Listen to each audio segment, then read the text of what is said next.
Sir कुछ नहीं, हमारे बीच में एक घरेलू विवाद हुआ, खाने को लेकर के विवाद हुआ। वो तुरंत खाना चाह रहे थे, मुझे 5 मिनट लग गए खाना बनाने में। इसी बात को लेकर के वो इतना ज़्यादा ओवर रिएक्ट कर गए कि उन्होंने मारपीट करना शुरू कर दी कमरे में बुला करके। फिर जब उन्होंने राइफल ढूंढने की कोशिश की, मुझे लगा कि अब कुछ मेरे साथ ऐसा घटित हो जाएगा जो मैंने सोचा भी नहीं होगा, क्योंकि वो इतने बौखला गए थे। ऐसा लग रहा था जैसे कोई प्री प्लानिंग उनके दिमाग में थी कि किसी चीज़ को वो अंजाम देना चाहते थे, क्योंकि शराब बहुत ज़्यादा पी चुके थे। इनका भाई रुद्र मिश्रा लगातार इनको शराब ला के देता है और इनके साथ में जो लड़के बैठते हैं, एक एक करके पूरी एक टीम गठित की गई है। ऐसा लगता है जैसे कि एसओजी किसी अपराधी को पकड़ने के लिए टीम गठित करती है। इन्होंने मेरे साथ कांड करने के लिए टीम गठित करवाई है इनके भाई ने। एक है कुलदीप गौतम जो मेरे बड़े जेठ का ड्राइवर है, एक है शुभम दीक्षित उर्फ मोना जो इसी मोहल्ले में रहता है, कई वारदातें कर चुका है, और मेरे पतिदेव के साथ में एक नसीम खान उर्फ नन्हे रहते हैं, जिन्होंने मुझे ये बताया है कि मुझे खतरा किसी से नहीं है, सिर्फ इनके भाई रुद्र मिश्रा से और बबली से है, क्योंकि उनकी अंतरंगता मेरे पति के साथ बहुत ज़्यादा है और वो मेरी हिस्से की संपत्ति लेने के लिए पूरी दृढ़ता से लगे हुए हैं। रुद्र मिश्रा और बबली कौन? रुद्र मिश्रा मेरे पति अरविंद मिश्रा के छोटे भाई हैं और बबली रुद्र मिश्रा की पत्नी है। मेरी बेटी का हिस्से में जो प्रॉपर्टी आ रही है उसी को लेकर के विवाद हो रहा है, क्योंकि सभी जेठ के भी 2 बेटे हैं, देवर का भी एक बेटा है, छोटे देवर का भी एक बेटा है, मेरे बेटा नहीं है, जिसको लेकर के मुझे डेली प्रताड़ित किया जाता है कि तुम बेटे को नहीं जन्म दे पाई, तुम्हारा यहाँ कुछ भी नहीं है, भाग जाओ यहाँ से, तुम्हें यहाँ कुछ भी नहीं मिलेगा।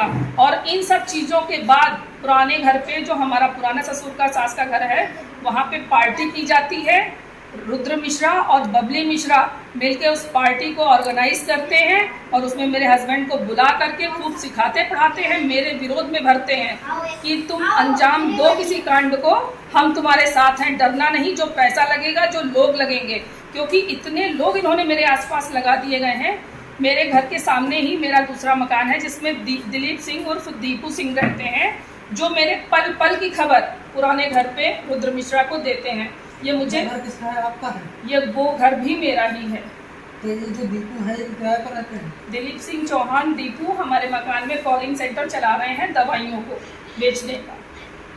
तो ये किराए पर रह रहे हैं आपके यहाँ पर? जी हाँ, वो मकान में किराए पे रह रहे हैं, लेकिन मेरे हर पल की खबर ये मेरे देवर को, रुद्र मिश्रा को हर समय देते रहते हैं फ़ोन से।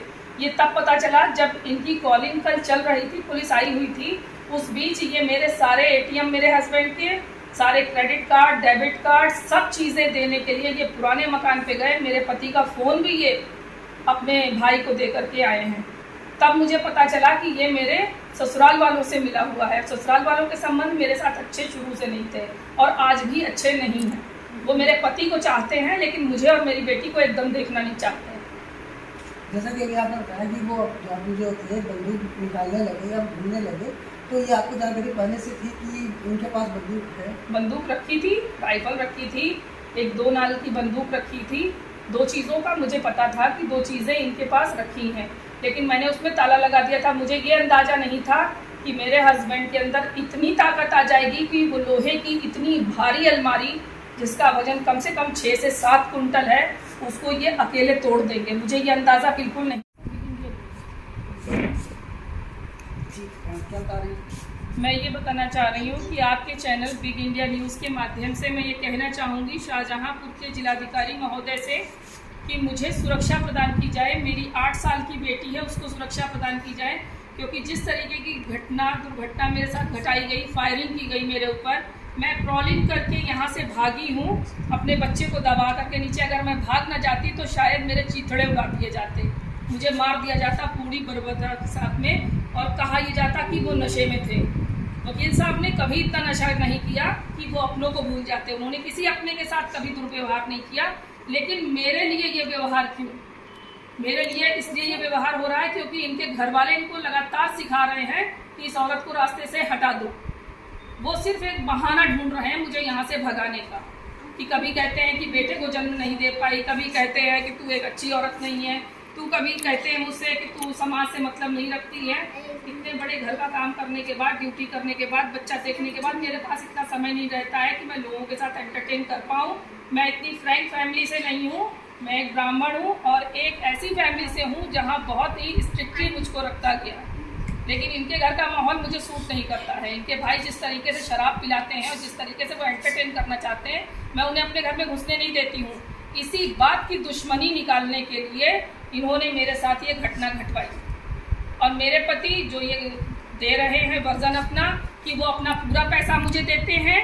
जियो सेंटर हमारे ही मकान में है। जियो सेंटर का 70,000 रुपये किराया आता है, 70 पैसा मुझे नहीं दिया जाता है। सामने वाले मकान का 15,000 रुपये किराया आता है, जिसमें से 5,000 वकील साहब रखते हैं, 10,000 मुझे घर चलाने के लिए देते हैं। उसमें से भी वो ले लेते हैं। मेरी बेटी की फीस 5 महीने से नहीं जमा हुई है। मेरी बेटी की सारी पॉलिसियाँ टूट गई हैं। मेरे घर का सामान खत्म हो जाता है। जब मैं कहती हूँ तो मुझे गाली मिलती है, मुझे मारने का प्रयास किया जाता है। ये नाटक मेरे साथ 9 साल से चला आ रहा है, सन 2013 से। अब मैं जब उकता गई, परेशान हो गई, तब मैंने कल रात पुलिस को इन्फॉर्म किया। वो भी तब जब इतनी ज़्यादा फायरिंग वकील साहब कर चुके थे। अगर मैं उनको मिल जाती तो शायद आज मैं इस दुनिया में नहीं होती। और बात ये थी कि उन्होंने शराब पी रखी है। अपने भाइयों से कभी वो दुर्व्यवहार नहीं करते हैं और उनका ATM, उनका मोबाइल सब उनके भाइयों के पास में है। सारे दस्तावेज घर के सब उनके भाइयों के पास में है। और जो रुद्र मिश्रा की पत्नी है वो मेरे पति को शराब पिला के बरगलाती है कि इसे रास्ते से हटा दो। मेरे हिस्से का सारा जेवर, मेरा सारा हिस्सा जो मुझे मेरी सास के मरने के बाद मिलना चाहिए था, वो सारा रखे बैठी है बबली। अब मेरे पति का क्या रवैया है मैं नहीं समझ पाती हूँ। जब भी बंटवारा होने को होता है वो यही कहते हैं कि हम बंटवारा नहीं चाहते हैं, जबकि तीनों भाई सब कुछ बांट चुके हैं। मुझे अभी तक उन्होंने कोई भी चीज़ नहीं दी है। मैं इसलिए नहीं लेने गई क्योंकि मैं वहाँ रह नहीं रही थी। लेकिन अब जब मैं इस घर में अलग रह रही हूँ तो भी मुझे नहीं रहने दे रहे हैं। हर चीज़ मैं खरीदती हूँ अपनी, कुछ खेत से नहीं आता मेरे लिए, हर चीज़ मैं खरीदती हूँ। लेकिन इस घर के अंदर भी मुझे चैन नहीं लेने दिया जा रहा है। जब आप मुझे पसंद नहीं करते हैं तो आप मुझे यहाँ अलग तो रहने दीजिए, कम से कम एक बच्चे के साथ में। मेरे बच्चे की जान माल का खतरा है, मेरी जान माल का खतरा है।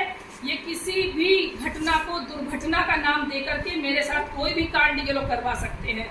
मुझे इन लोगों का विश्वास बिल्कुल नहीं रहा, क्योंकि मैंने जब इन्होंने मेरे साथ दुर्व्यवहार किया, मैंने कई बार घर वालों को बताया, लेकिन घर वाले हंस के टाल गए कि कल दिखाएंगे, बालाजी ले चलो, शराब पीते हैं और थोड़े दिन देखो बदल जाएंगे, संगति बदलवाओ। लेकिन किसी ने मेरा साथ नहीं दिया। अब मेरी मजबूरी है ये सब बताना पुलिस को और मीडिया को कि मेरी जान को यहाँ पर खतरा है। ना मुझे पैसा मिल रहा है, ना मुझे चैन मिल रहा है, और मेरा अकेली बेटी है, मेरे बेटा नहीं है। इसके लिए मुझे बहुत प्रताड़ित किया जा रहा है और इनका पूरा परिवार एकजुट है, संगठित है इनके लिए, पतिदेव के लिए। लेकिन मेरे लिए इनके पास कुछ भी देने के लिए नहीं है। अब मुझ पर दबाव बन रहा है कि मैं समझौता करूं। मैं इस माहौल से, जिस तरीके का अंदर माहौल आपने देखा टूट फूट का, अगर इस माहौल में मैं कल इनको मिल जाती तो ये मेरा क्या हश्र करते, तो क्या मैं इनसे समझौता करूं? अब आप लोग खुद निर्णय करिए और खुद बताइए कि क्या सही है और क्या गलत है। मेरी जिलाधिकारी महोदय से, पुलिस अधीक्षक महोदय से ये अपील है कि मेरी सुरक्षा पूर्णतः रूप से की जाए। मुझे जान का खतरा है, किसी भी कांड को किसी भी वक्त अंजाम मेरे साथ दिया जा सकता है। जैसा कि हम आप लोगों को दिखा पा रहे हैं, बता पा रहे हैं कि इनको कल इनके पति अरविंद मिश्रा जी की गिरफ्तारी होने के बावजूद भी इनका कहना है कि मुझे अपने ससुराल वालों से अभी भी अपनी जान का खतरा बना हुआ है। अभी आप लोग जो वीडियो देखे हैं इस पर हम आपको दिखाएं किस तरीके से अलमारी टूट गई। ये तो सत्यता है कि अगर इनकी इस अलमारी की जगह अगर ये होती तो इनके साथ सपना जी होती तो इनके साथ बहुत बड़ी एक दुर्घटना हो सकती, इनकी मृत्यु तक हो सकती थी। लेकिन अभी भी इनको जान माल का खतरा बना हुआ है। आप देखते रहिए बिग इंडिया न्यूज रामकृष्ण के साथ।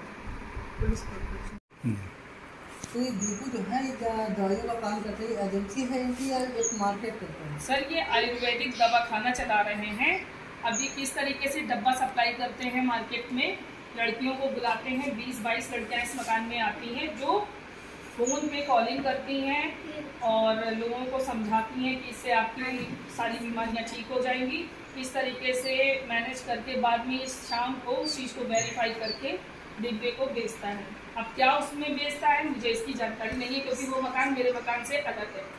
जैसा कि अभी हमें कुछ लोगों से ये जानकारी प्राप्त हुई कि जो उनके पास जो बंदूक का लाइसेंस था वो भी डुप्लीकेट पाया गया। इस बारे में क्या कहना चाहेंगे? किसके पास डुप्लीकेट पाया गया? अरविंद सिंह के पास। मुझे लाइसेंस की सब कोई जानकारी नहीं है। मुझे ये जानकारी है कि जो राइफल इन्होंने निकाली इस खिड़की से मेरे ऊपर फायर किए गए, इस खिड़की से फायर किए गए, नीचे से फायर किए गए। आप देखिए ये कमरे की कुंडी तोड़ दी गई है, इसका हैंडल, ये हैंडल है इसका, इन्होंने इतना भारी हैंडल जाके तोड़ दिया। तो अगर मैं इनके हाथ लग जाती, ऊपर देखिए, ऊपर पूरा मकान मेरा छलनी कर दिया है फायर मार मार के। आइए जैसे कि देखते हैं इनकी छत पर भी फायर किए गए हैं, छत पर भी कई सारे निशान हैं जहां पर इन्होंने फायर किए हैं मारने के लिए। फिलहाल इनके पास मतलब क्या जरिया रहा ये जानकारी नहीं हो पाई, लेकिन जो मेन जानकारी मिल पाई है कि इनका जो झगड़ा हुआ था, अपने झगड़े में इन्होंने शराब की हालत में जो इन्होंने फायर किए हैं। आइए दिखाते हैं कि इसमें क्या क्या टूट फूट हुई है। जैसा कि आप ये देख रहे हैं ये अलमारी को किस तरीके से तोड़ा गया है। आइए आपको कुछ इसके साथ फोटो शेयर करते हैं। ये देखिए अलमारी का ऐसा हाल है जो कि इसे देखने से ऐसा लगता है कि यहाँ पर बहुत लड़ाई झगड़ा ऐसा हुआ है कि जिसका कोई कहना जो है संभव नहीं हो पा रहा है। लेकिन फिलहाल ये जो घटना हुई है इनके साथ, इस घटना को बहुत ही जानबूझ कर साजिश के तहत ये अंजाम दिया गया। आप देख रहे हैं बिग इंडिया न्यूज। अपने आसपास की खबरों को सबसे पहले पाने के लिए चैनल को लाइक, सब्सक्राइब व शेयर अवश्य करें।